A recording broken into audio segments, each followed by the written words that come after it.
Welcome back to the Allegheny Northern N-scale, and this is the March 2021 update.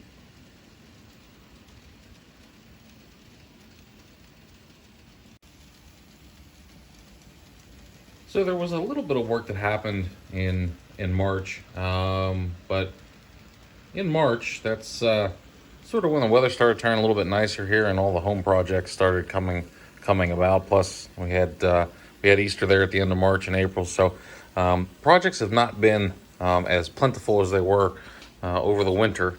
A couple of things that I did do is worked on the ice in the transition period here. So I don't know how well it's going to pick up on the camera, but I think you can see that there's some ice buildup here along the bridge, and then of course down here on the road, back here, places where ice would typically build up. And then I went back through and I worked on putting some ice here along the tracks, and redid the ice and water back here, on the ditch basically. And I'm probably going to do a video on how I did that. It was a fairly nice technique. I don't know if it's going to focus because of the tree there, but there's some ice. So I'm trying to improve this scene, which is one of my favorites, but trying to make it look more of that transition period between winter and fall. So that was one of the projects. I'm going to do a video a little bit later on to show you the products that I used for that. Another project that I started working on here was the Lowhead Dam up at the pond. And so a lot of places you can't use Lowhead dams anymore, but we're gonna pretend that this was a time when you still could. And basically all that is a piece of strip styrene across, painted in a concrete gray color.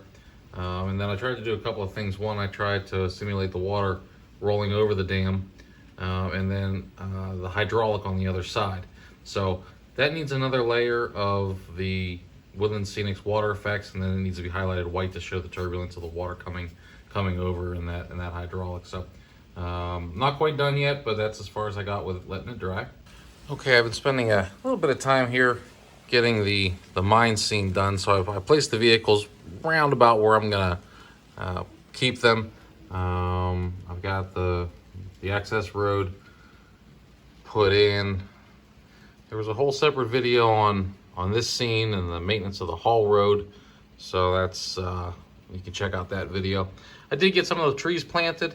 Basically, I used up what I had left in stock and got them planted there. So obviously need a lot more trees. I just don't have the material to make them right now, so moved on to some other projects. Okay, technically this was I guess an early April update, but we're gonna cheat here just a little bit. So I got the area between where the future terminal is going to be and the rest of the layout. I got that filled in. I've got the static grass in. I've got some grass tufts in. The only other thing that I need to do is finish up this road here. And I haven't decided, so I've got these plants all growing up around these earthen divots. I'm thinking about putting some water in there, kind of make it a little swampy looking area. So I may come back, clean this out with the loose material, and then put some water in there just to make that look like a big puddle right there along the tracks too, which, the maintenance of way district manager is not going to be real happy about. I guess the next biggest change is going to be over here in the town. So we've got the fencing in for this industry. All the 3D printed trucks are in place, and then I redid this road here. So here's our wrecker and our gas station. So I want to put some junk cars back here. I've already got the ground in for the dirt and stuff, so I just need some junk to scatter about the yard. It's got a nice fence. Those are Woodland Scenics. They look pretty decent here. So got a gap there. I don't know if I'm going to leave that gap there. I might put some junk in there showing that gap. Did a little town square here. Really didn't have any way. I mean, this road kind of comes in and it's really doesn't have an out. So kind of did a little circle there and put our do not enter signs in so people don't go the wrong way. Also got the painting's all done here. Got the street lights, they're all lit and wired. So this downtown section's starting to look like something at this point. So now with the last couple of months worth of work, this scene I think is really coming together now. We've got the repainted engine terminal. I might get a company logo on there. I've got my light over the doorway, which is the Woodland Scenic's Just Plug system. I've got this new access road here along this, it's basically a rip track, but right now it's a mow track. And then of course, I've also got, this now has its road, so this is coming together a little bit better. That building's lit, the roof is ballasted. So I need some more vehicles, a lot more people. I like this entrance, this little access road here. Kind of ties in nicely with the abandoned spur scene. It looks like it's just a part of the railroad that they've kind of forgotten. So that's all coming together fairly nicely. The 3D vehicles from the winter are all posted. Coming up, I've got the lumberyard. I've got the first lumberyard building here. It's a Walther's kit, so that's over on the workbench. The other thing that I've got on the workbench is you may have noticed that I'm missing some coal cars. The CSX coal porters are not in the power plant where they usually are, and they're also not running around the layout. That's because I've decided to give them a nice coat of weathering. So I will take you back there now just to show you where I've gotten, and that project just started a few days ago, so it's not very far along. So I'm going to say we can count this as part of a layout update. I mean, weathering a bunch of coal cars is definitely a project. So I'm using on these cars because what I found in the real life, most of these cars have some shine to them. They're aluminum cars, so rust isn't really a big thing. But what they do get is really dusty and dirty. So I've gone to a product. I'm sure at this time most of you have seen the panel liner colors. It's made by Tamiya, and I'm sure there's others out there, but Tamiya is the one that I know.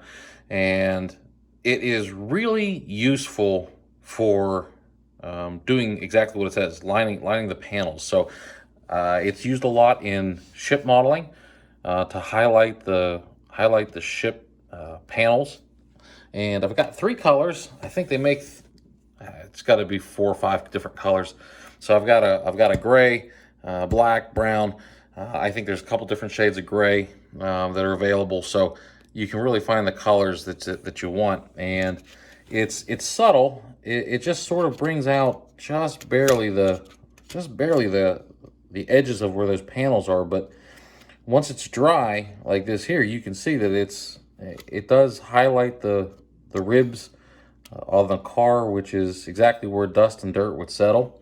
So if you take a clean car, let's say, it's obviously very shiny, so it needs some kind of weathering, and then you put it next to there's a weathered car and an unweathered car. Now I'm not done with this. I want to get some dust on it, and one of the things that I was recently able to find at one of our local hobby shops is some Monroe models weathering powders.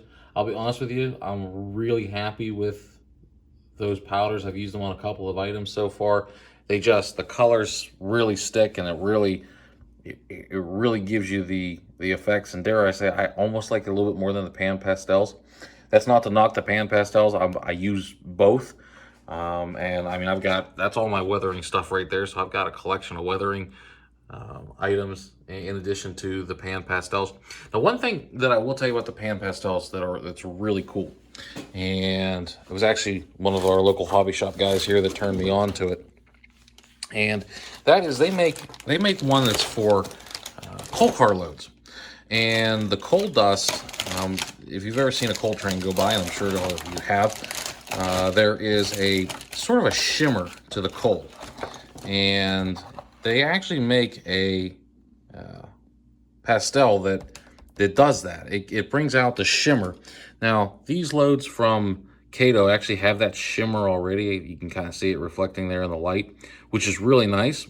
But I think I've got some of the other coal loads up here, you know, from say an Atlas or an Athearn, and they don't have that. They don't have that shimmer as much. Now you're seeing it here a little bit because some of the old powder is still on there. But this powder gives it that coal shimmer, which is really, really nice. It looks good on the trains as it goes by. So I am going to hit these with a little bit of that pastel. It kills some of the plastic look, and it brings out that shine and that glitter. So it's really worthwhile if you can find it. It didn't come in this set. This set just happened to have some open slots, so it fit nicely. But in any event, that's what we've got going on. Because the weather is getting nicer, I expect that projects are probably going to slow up quite a bit as family events and whatnot come up. So the videos may be a little slower in coming. I do have a few more coming up. Obviously, there will be an update at the end of April for whatever I didn't cover here. There will be at least one video, just a little bit of rail fanning. Took out some different trains, some different locomotives, different rolling stocks, so that you don't see the same 2, 3 always going around. The other thing that I'm going to do is probably do a video to show you guys that that snow product that I was using to make the icy look. I'll give you a quick hint here. It's an AK Interactive product, so I've mixed it with a few other different things to get that look, but that's the basis of my design there. So there'll be a few videos coming up, and then it may get a little sparse for the next few months as things come along. But fear not, the Allegheny Northern will continue. So until then, everybody, happy modeling.